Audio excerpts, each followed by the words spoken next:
एक ने पूछ देता है कभी कभी 2 नंबर में। ओके, तो इसमें कहता है फर्स्ट में क्या 55 नंबर में कहता है जब वस्तु को फोकस पर रखा जाता है। जब वस्तु को कहाँ पे रख रहा है? फोकस पर रखते हैं तो क्या समानांतर जाता है। जब फोकस पर रखते हैं तो कहा जाता है इसका प्रतिबिंब कभी भी नहीं बनेगा, इन्फिनिटी कहीं पर भी नहीं बन सकता। ये क्या जाएगा? समानांतर जाता है। ये क्या हो जाएगा? ये आपका हो जाएगा अवतल दर्पण। ये क्या हो जाएगा आपका? अवतल दर्पण। ओके,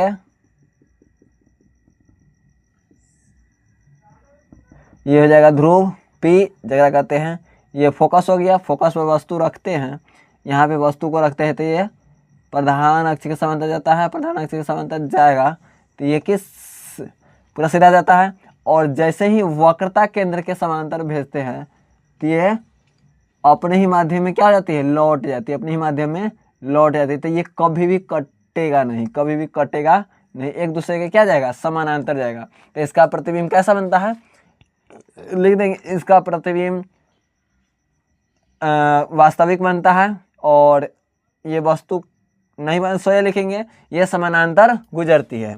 ये प्रतिबिंब के वस्तु के क्या जाती है? समानांतर जाती है। ओके, और आगे 6ठा में पूछता है क्वेश्चन, जब वस्तु को फोकस और ध्रुव के बीच रखा जाता है। जब वस्तु को कहाँ पे रख रहे हैं?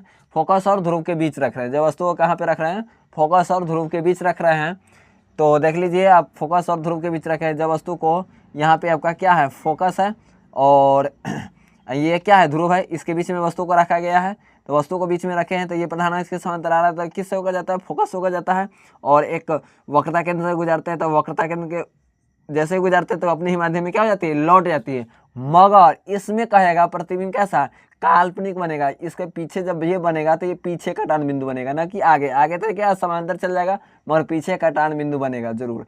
तो कटान बिंदु कहाँ पे बनता है? यहाँ पे। तो ये क्या बनता है? वास्तविक नहीं, काल्पनिक प्रतिबिंब बनता है। यही याद रखना कि एक ही अवतल दर्पण में एक ही ऐसा प्रतिबिंब है जो क्या बनता है? काल्पनिक बनता है। अवतल दर्पण में तो वस्तु को कहाँ पे रखने पर काल्पनिक बनता है?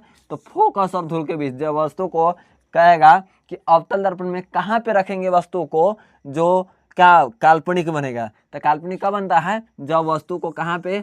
फोकस और ध्रुव के बीच रखा जाता है। फोकस और ध्रुव के बीच रखा जाता है तो कैसा बनता है?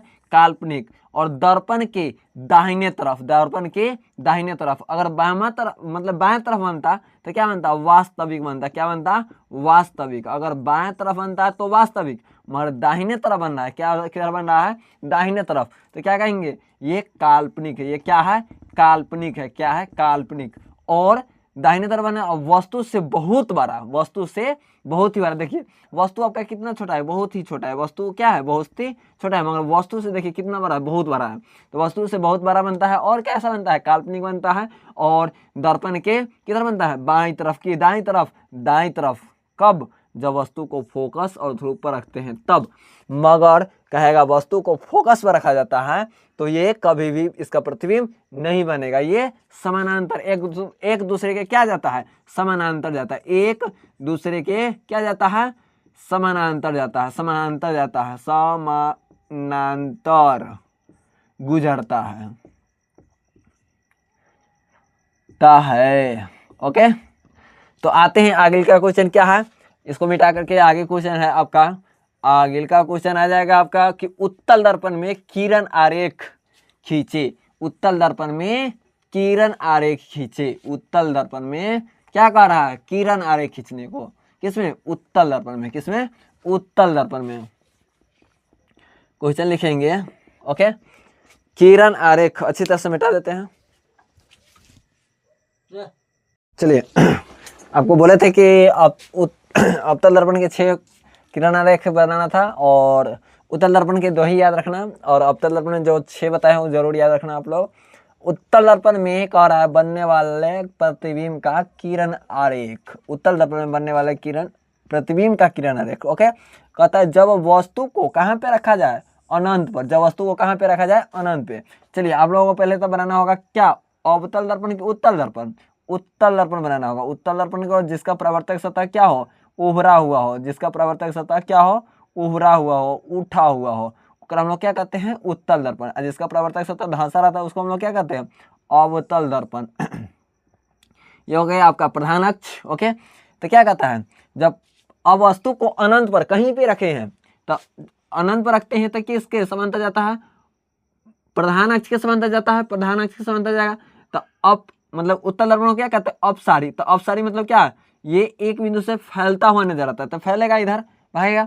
तो यहाँ पे इसका क्या कटन बिंदु पर ऐसे ऐसे बनेगा, इधर भी अति होगा, और तो ये हो जाएगा कहीं भी वस्तु रखे, कहीं पे क्या, जब वस्तु को कहाँ पे रखा गया है, अनंत पर। जब वस्तु को कहाँ पे रखा गया है, ऐसे डैश देके बता देंगे कि वस्तु को अनंत पर रखा गया है, और ये इसको भी बना देंगे, और यहाँ से भी। तो ये क्या, अपसारी का मतलब क्या होता है, फैलती हुई नजर आता है।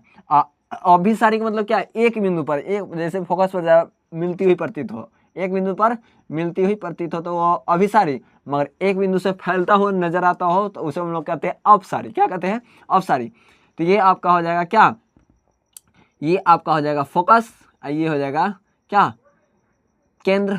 ओके, केंद्र मान लेंगे, केंद्र इधर ना होगा, सॉरी, ये हो जाएगा आपका ध्रुवी, इधर भी हो जाएगा फोकस, इधर हो जाएगा केंद्र। ओके, चलिए, तो इसका प्रतिबिंब क्या बनता है, काल्पनिक बनता है। क्या बनता है, काल्पनिक। क्या बनता है इसका प्रतिबिंब, काल्पनिक।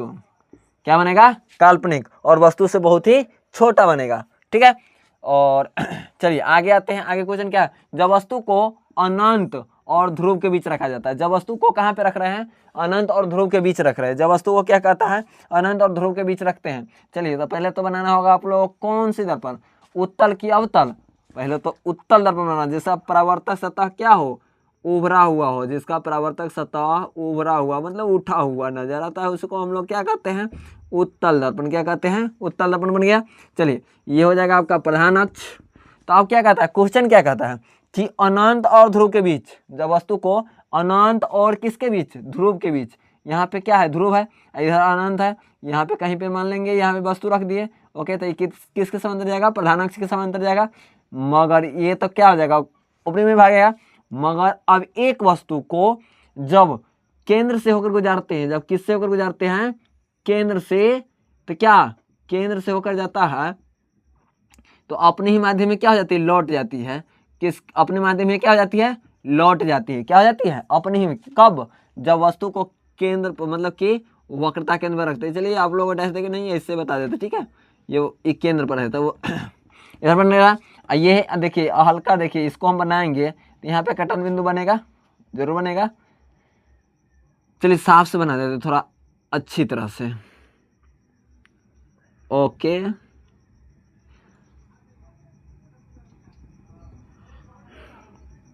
तो यहाँ पे कटन बिंदु रहा है तो यहीं पे प्रतिबिंब बन रहा है, यहाँ पे प्रतिबिंब बन रहा है, यहाँ पे फोकस हो जाएगा। ओके, तो ये बन रहा है फोकस और ध्रुव के बीच। ये कहाँ बन रहा है, फोकस और ध्रुव के बीच, यहीं पे कटन बिंदु है। तो क्या बन रहा है, इसका प्रतिबिंब कैसा बनेगा, काल्पनिक। क्या बनेगा, काल्पनिक। तो ये तो आप लोग जानते हैं कि यह प्रतिबिंब बनता है उत्तल दर्पण में, काल्पनिक हमेशा बनता है। मगर ये वस्तु क्या सीधा बना है, इसका प्रतिबिंब क्या बना है, सीधा। क्या लिखेंगे, सीधा, प्रतिबिंब सीधा। और कैसा बनता है, वस्तु से बहुत छोटा, बहुत बहुत छोटा। ओके, क्या बनता है, जब वस्तु को क्या यहाँ पे लिख देंगे, क्या चीज लिख देंगे, सॉरी आगे तक बढ़ा देते हैं। केंद्र हो गया, केंद्र से गुजारते हैं तो केंद्र तो अपने माध्यम में लौट जाता है। ये केंद्र हो जाएगा, ये फोकस हो जाएगा यहाँ पे। ओके,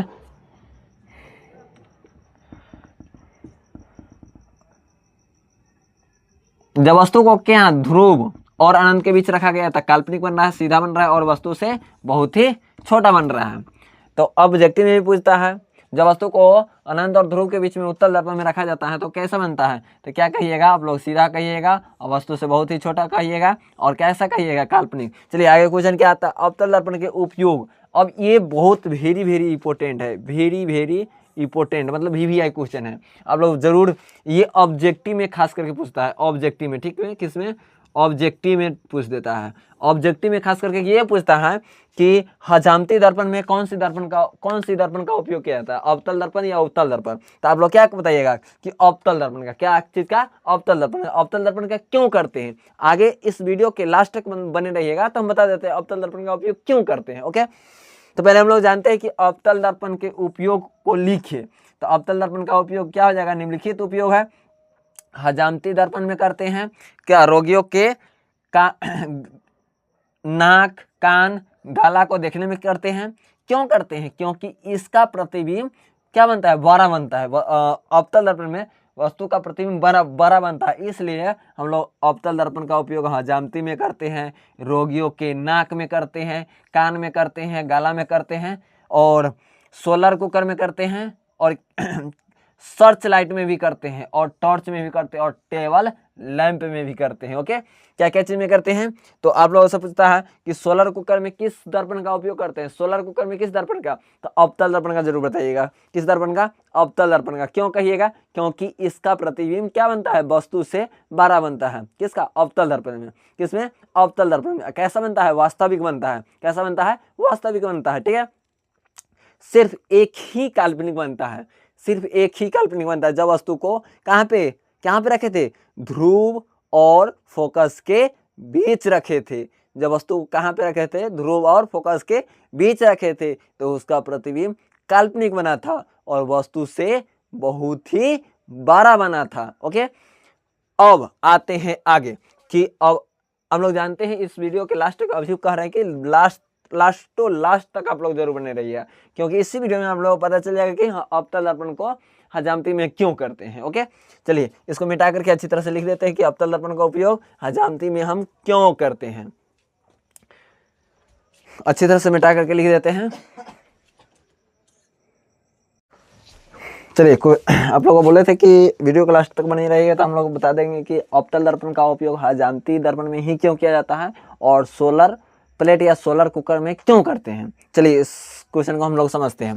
कहता है क्वेश्चन, हजामती दर्पण में अवतल दर्पण का उपयोग ही क्यों होता है। तो कह रहा है, क्वेश्चन क्या कह रहा है कि अवतल दर्पण का उपयोग ही हम लोग क्यों करते हैं, उत्तल दर्पण का क्यों नहीं करते हैं।